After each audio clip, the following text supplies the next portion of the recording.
Donc, on va attaquer le parquet. J'ai les couleurs, je les ai préparées. J'ai fait mon dessin au préalable.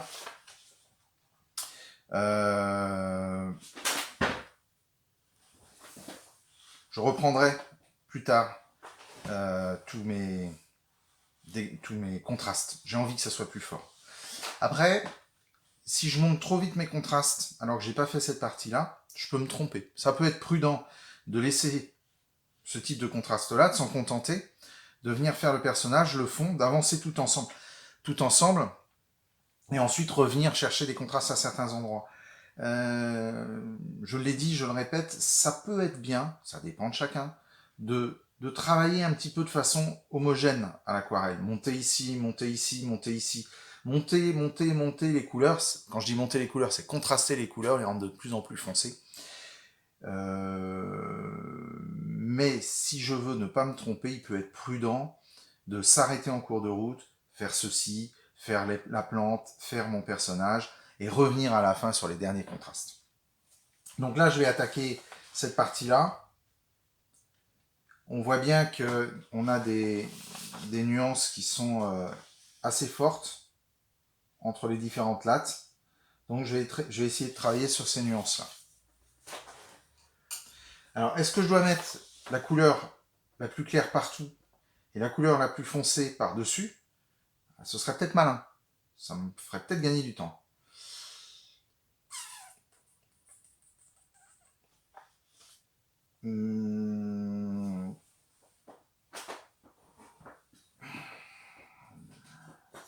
Ouais, on va faire comme ça. Je reviendrai après, à nouveau. Donc là, c'est un peu la même idée hein, que c'est de faire des fonds. Hein.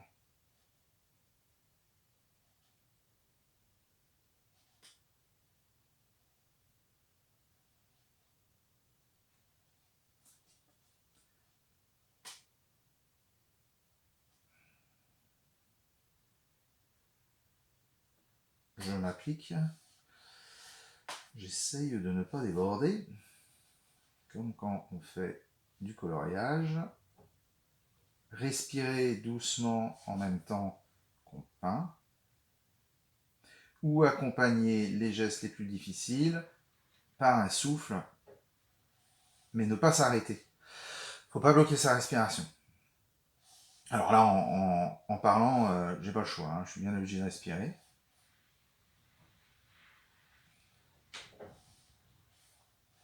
Vous voyez, tout de suite, ça apporte un vrai plus. Ça permet d'avoir un ensemble plus cohérent. Et ça m'aide à savoir où je vais aller.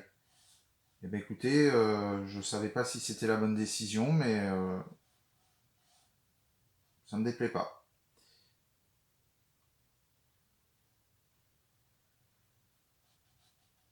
Alors là, il faut que je fasse vite parce que sinon je vais avoir des marques.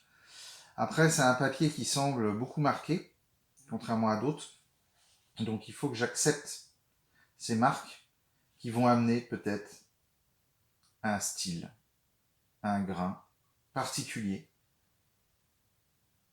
qui me plaira ou pas, qui vous plaira ou pas. Et c'est tout le charme de la peinture et de l'art en général. C'est de ne pas savoir exactement comment ça va se terminer. Il y a une prise de risque. Voilà. Et ben voilà, super. Alors, j'ai coupé la vidéo pendant 5-6 minutes de façon à ce que ça sèche. Car en effet, on est sur des lattes, donc si jamais c'était pas assez sec, ça va fuser et on n'aura pas ce côté, on va perdre le côté latte. En même temps, ça m'a permis de me prendre un petit thé. Donc, c'est reparti. Donc là, je vais faire une sorte de mosaïque en quelque sorte, ni plus ni moins. Suis-je obligé de complètement copier ce que je vois? En partie seulement. Il y a une part de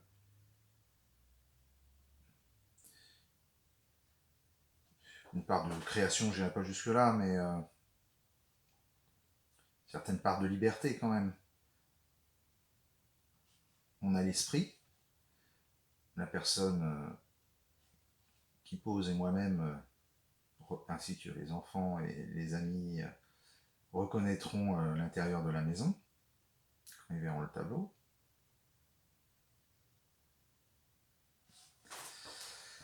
Donc bon, c'est pas un souci. Il faut que je varie les couleurs au fur et à mesure, parce que là j'ai fait une, toc, toc, toc, toc. Je vais me retrouver avec quelque chose qui risque d'être un peu trop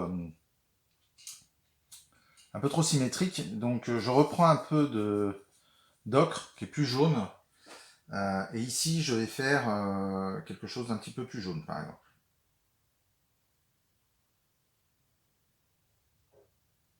Et puis à l'intérieur de ma latte, je vais pas hésiter, hop, je vais aller chercher ma couleur la plus foncée. Et je vais venir la mélanger. Et là, je vais laisser les choses se faire. Je vais laisser le hasard. Ça, c'est intéressant.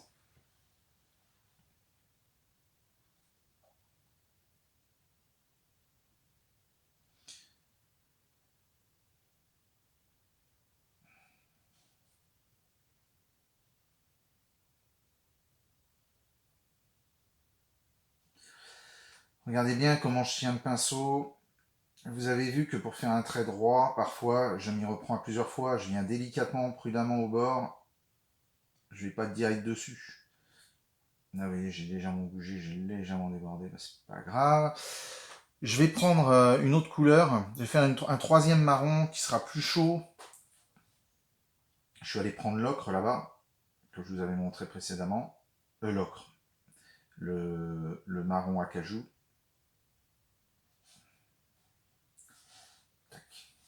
Là, ça a fait une petite auréole, mais sur le bois, il y a des transitions comme ça qui peuvent ne pas être prévues, donc ça, c'est très bien.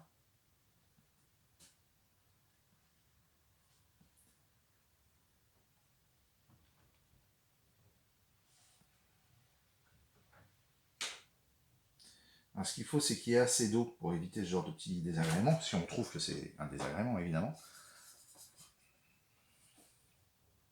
J'ai suffisamment d'eau ici pour qu'au moment où je viens rajouter ma nouvelle couleur, en l'occurrence la foncée, tac, ça puisse ne pas...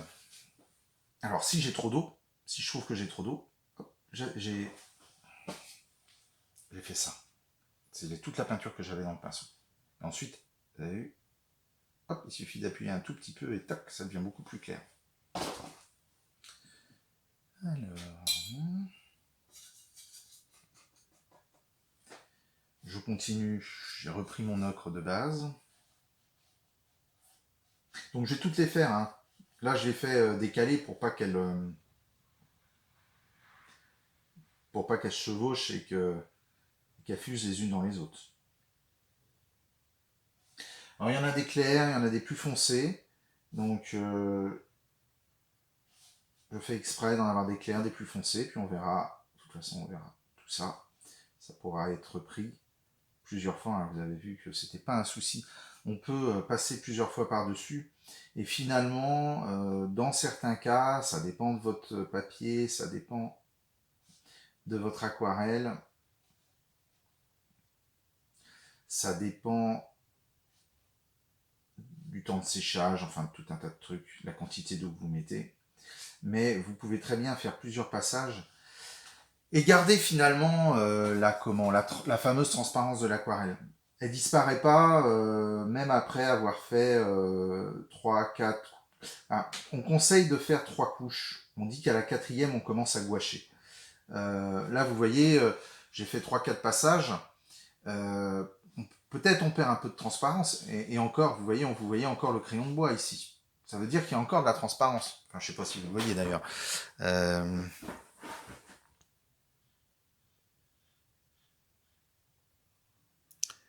Peut-être qu'en agrandissant, ce sera mieux. Voilà. Bon, moi sur l'écran là, je vois pas. Mais en vrai, je vois donc cette fameuse transparence.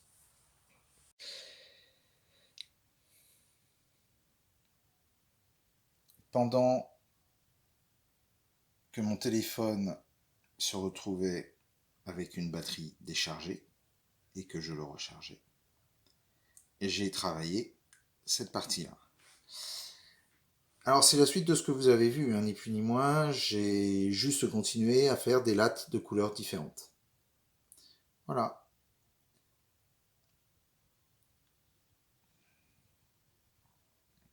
Ça commence... Enfin, ça continue à prendre forme. À bientôt!